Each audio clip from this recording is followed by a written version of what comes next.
Hello guys, what's up, it's me Diya Majumdar and welcome to my new video. আজকে আমি বানাবো chicken biryani. এখানে আমি পেঁয়াজটা ফ্রাই হতে দিয়ে দিলাম, আলুও ছুলে নিলাম এবং বিরিয়ানি চালটাও ভিজিয়ে রাখলাম।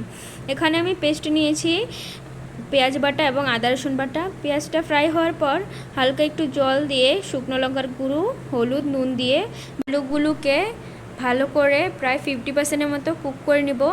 দেন এখানে পেঁয়াজ বাটা আর আদা রসুন বাটাটা দিয়ে দিব। তো এখানে আমি আলুগুলো কুক হতে দিয়ে দিব। দেন এখানে আমি কেওড়া জল বানিয়ে নিচ্ছি। এখানে আমি 2 টেবিল চামচ কেওড়া জল দিয়ে নিলাম এবং সাথে কেশর দিয়ে দিলাম। কেশরটা অনেক আগেই ভিজাতে হয়, না হলে রং ছাড়ে না। তো এখানে আমি কেওড়া জলের মধ্যেই কেশরটা ভিজিয়ে রাখলাম। দেন এখানে আলুটা সিদ্ধ হওয়ার পর আলুটা উঠিয়ে নিলাম। উঠিয়ে নেওয়ার পর এখানে আমি চিকেনগুলো দিয়ে দিব। এখানে আমি অ্যাড করে দিচ্ছি ধনিয়া গুঁড়ো এবং জিরে গুঁড়ো। তো এখানে আমি ভালো করে এটাকে বয়েল হতে দিয়ে দিব। দেন এখানে চিকেনটা হয়ে যাওয়ার পর আমি এখানে রাইস বসিয়ে দিলাম। এখানে আমি স্টার, লবঙ্গ, দারচিনি, এলাচি, গুড়, লবঙ্গ দিয়ে ভালো করে জলটাকে ফুটিয়ে নিব। জলটা ফুটে যাওয়ার পর এবার আমি চালগুলোকে ভালো করে দিয়ে দিব। চালগুলো প্রায় 80%-এর মতো কুক করে নিব।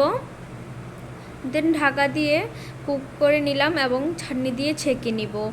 ছাকার সাথে সাথেই কিন্তু বিরিয়ানির উপর দিয়ে দিতে হবে। এবং দেখো আমি আলুগুলোকে ভালো করে সাজিয়ে রাইসটা উপর দিয়ে দিলাম।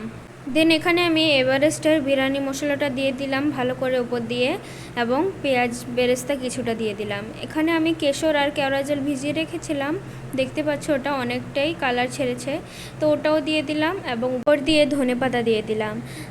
দেন সেকেন্ড লেয়ারটা করে নেব রাইসগুলো দিয়ে, আবার এভারেস্ট মশলা এবং পেঁয়াজ বেরেস্তা দিয়ে, হালকা ধনিয়া পাতা দিয়ে, এবার ঘি দিয়ে ভালো করে দমে বসিয়ে দিব। এখানে আমি প্যানে বসিয়েছি, তোমরা চাইলে আটা দিয়েও বসাতে পারো।